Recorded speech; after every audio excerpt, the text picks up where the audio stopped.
her first as a full-time starter, Anjo. Iba talaga pag mga, if it's your time, talagang manggigigil ka kapag pangarang tagal. Itong si Yen Martin. At nagbunga. Lahat ng paghihirap niya. The smart zone right there by Nat Estrelier. Kitang-kita niya yung butas eh. Kasi nakaabang na sa spikers. To pull to within 3, may Ruiz. Diretso kay Makilang yun. Estrelier, wow! Ledesma again.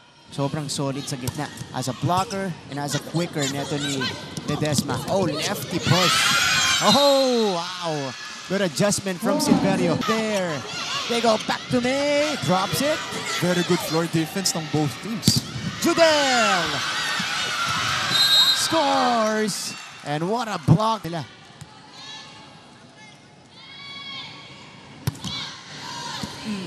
That's also a good serve. Difficult set. Ooh, but a conversion from Judel Nitura. Finding.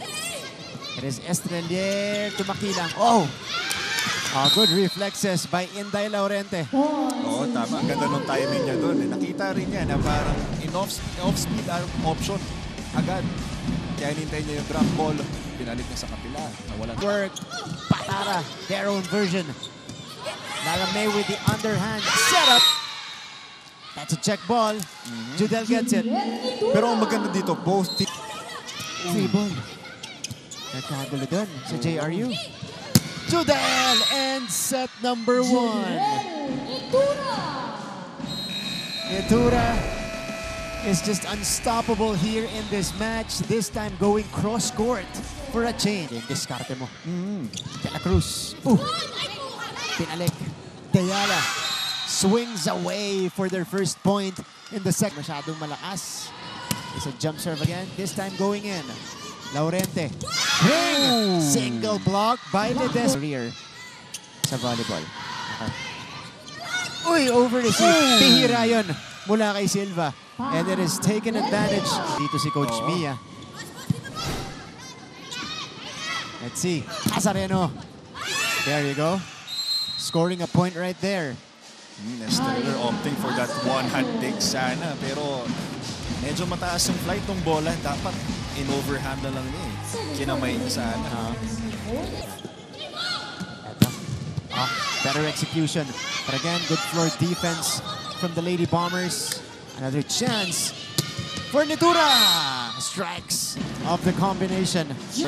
Kaya siya ipinasok dito. Yam. Tapang. Dug up by Hazareno.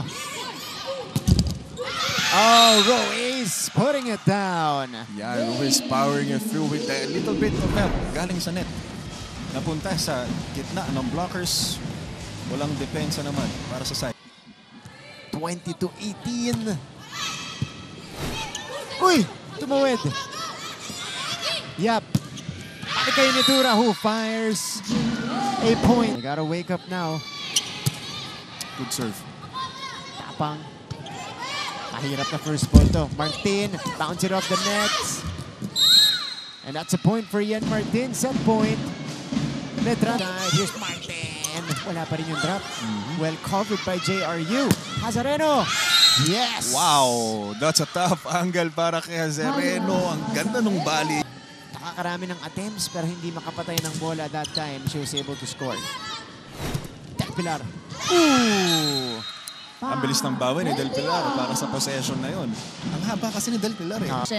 And confident kasi bumabagsak daw talaga sila sa mga incoming sets. Kaya naman, let's see if who will bring home that crown today. All for now, Martin and Anjo.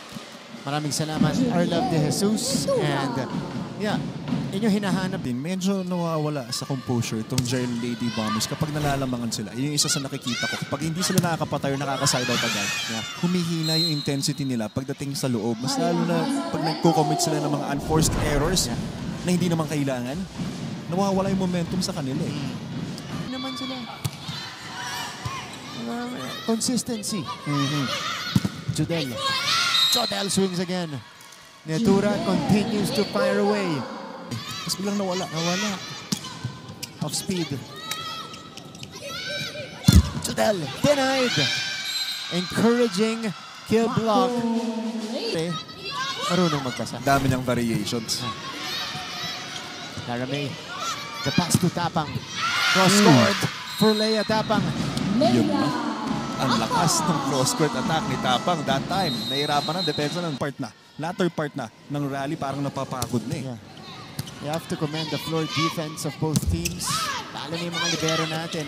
Silva and Alonia. A push. Results to a point. Who is now on the court for Letran. Push by Dayame. Makilang! Yes! Grabe si Makilang. Clutch talaga tong batang. Clutch eh. Tsaka rookie ah. Yeah, Rookie tong Martin. Imagine mo, they have Martin. Meron pang Makilang na parehas rookie. Playing like Fire. Match point na by the way para sa Letran as Dayame. That's right there. That makes you a very scary team. And the match is ended by Leia Tapang.